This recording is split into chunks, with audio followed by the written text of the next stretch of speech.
and this is TK, going to be testing my first podcast on Spreaker. Just doing a test out for my future little mini reading series. We'll be reading the book Rebecca by Daphne du Maurier. It's something that is actually a book I had to do for school, but I thought it'd be interesting because I noticed all the chapters were really short, and, well, maybe you guys want to hear some reading. It'll be nice because that way I can read the entire book in about 30 days or less, and you guys can enjoy it too. Hopefully my voice isn't one of those voices that are kind of annoying. I would like to think otherwise. I'm going to start though by reading a test sort of thing I wrote. It is my thoughts on Anthem by Ayn Rand. That book was very interesting, and I'll read it real quick, what I wrote about it, as a test of the podcast. I just finished reading, really quickly, Anthem by Ayn Rand, since I needed to read it for schoolwork and stuff, and it was indeed a very interesting book. It is also included one of my favorite topics and thoughts, individuality. The summary of the book is basically that of a world that had banned and removed individuality from itself. It is the life of equality 7 to 5 to 1 that we follow in this world of we and them. This world only has we because all brothers are one and must never differ from each other. This we has left them to believe in only what the council states and what they say is true to their lives, of the world around them, or what is just. We is when all must be alike in this world, and equality was different. He was taller than others, he was intelligent, and he was curious. These differences is what led him to his journey away from this we society. He was, of course, going to be put to death for his discoveries and ideas, but he fled from them and started a different life with Liberty 53000. I personally hate this no-name thing. I hope the world never reaches this point, if we ever live into that in the universe for that long. Continuing, he was found in the ruins of which could be our current society, from what I understood, and learned about electricity and the most important word that is connected to individuality forever, the word I. How important is the word I in today's society? More important than we acknowledge it at times, for without it, there is only we, and sometimes we is not always good. If we are alike, then there would be seclusion of the different, of those not like us, and they would be burdened. They would be hurt and broken in this type of society. I would be forced to not have self-thought, not have any will of my own. I cannot even say I, for it brings death. I can never have a personal opinion different from others, for it is blasphemous. I would never enjoy the world of this kind, because I cherish individuality as much as I believe in unity.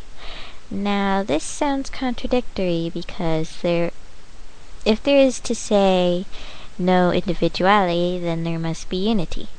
This is not true in my personal thoughts and opinions, for unity is not meant to have all beings exactly the same, but to have individuals come together willingly even though they have differences.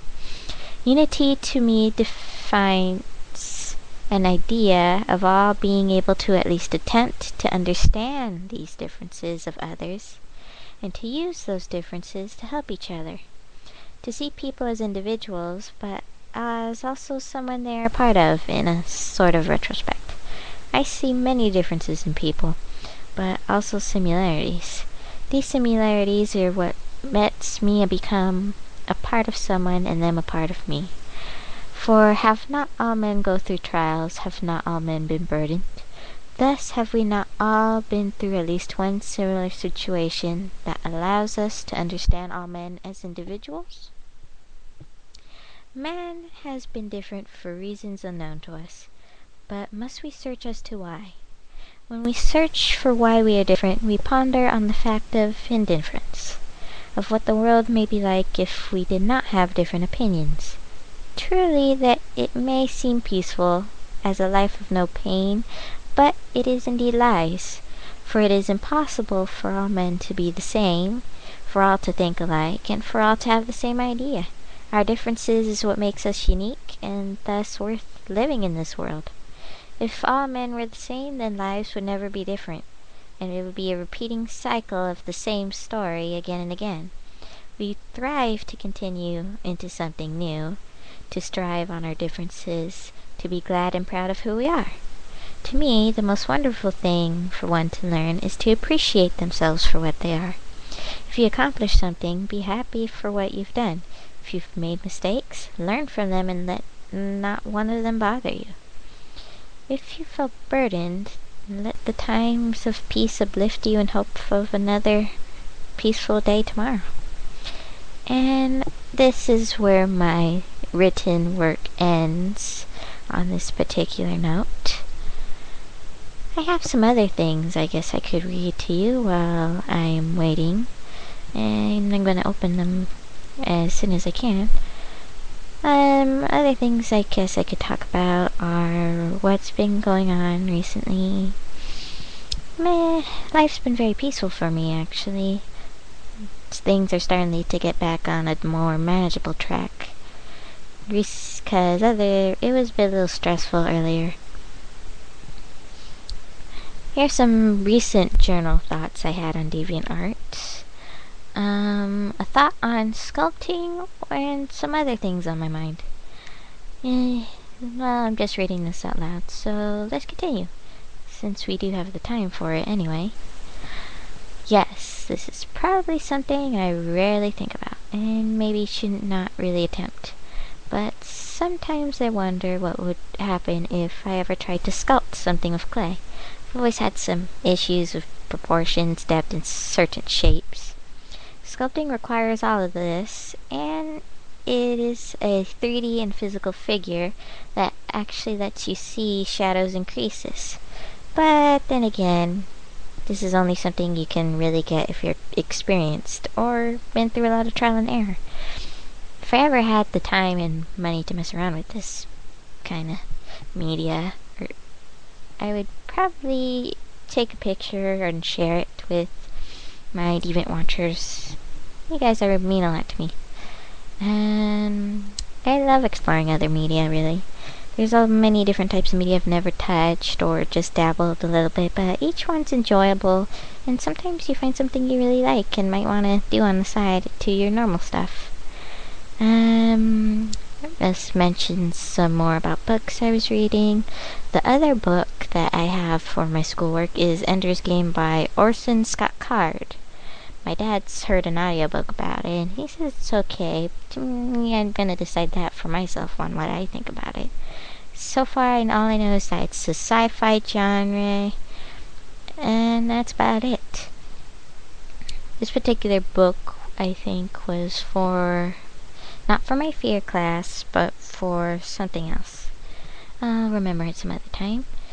Hopefully, it'll be very interesting, and maybe I can read that one out loud to you guys as well. I'm gonna skip that one, because, it's not something I really want to talk about. General life, pretty easy. Sometimes I kind of want to go out for walks, which I think I might tomorrow. I never know. And I like to do people watching. Kind of creepy, some people, because I think it's creepy. It's not creepy, in my opinion.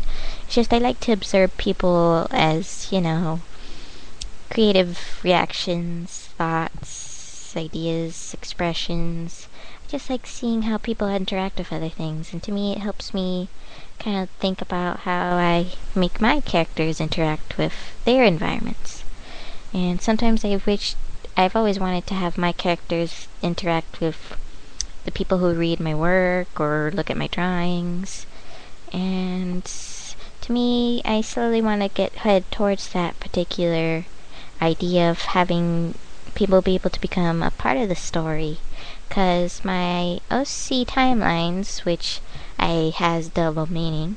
OC could be Origin Crossing, which is the name of the series, but it also could mean original character, which of course is something that an individual person creates. To me, I like that my story tries to give the concept and idea of bringing many different worlds into one place. So, share experiences, have adventures, explore beyond what is normally known or perceived. And I've always wanted to kind of explore those kind of ideas, and a lot of my stories that I either personally enjoy reading or create myself has this kind of concept. For instance, my planned series and artwork, which is called Terra Monstra, or Land of Monsters in English, is going to be about Prism. I haven't given the character a name yet, but this is the name in the monster world. Prism is going to be exploring, and actually, oh wait, let's rewind that. The actual story is Prism kinda was at a family picnic, and she was with her dad. Recently, she lost her mother, and dad's been going through a small depression, and the family picnic was kind of cheering him up a little bit, and she was wishing for the best for her father to get better. And she kind of loves spending time with her cousin's little kid, Timothy. Adorable thing, always loved adventures, wanted to be an adventurer. And she was just enjoying a happy picnic, but sometimes peaceful days are not what they seem, and the sky started to change into a strange colored purple, and a cloud and sandstorm came about and sort of sucked her and Timothy and her father into another world. And I'm gonna cut that off there because that's just the intro and I don't want to get too detailed about it. My Deviant Art Watchers have seen the artwork on them though on my DA account, so if you're interested in checking that out, it's xtkandchaosx.deviantart.com, just if in case you're interested in that kind of thing. And I have even some other stories in mind, but this is just a test podcast, so I'm gonna cut it off here. Hopefully this isn't terrible, and if there's any audio issues, I'm gonna go over it, try and fix them before I start my reading series. Well, that's it. TK is gonna leave you now, and hopefully you enjoy this. Have a good day, and hopefully come back and listen tomorrow. Bye.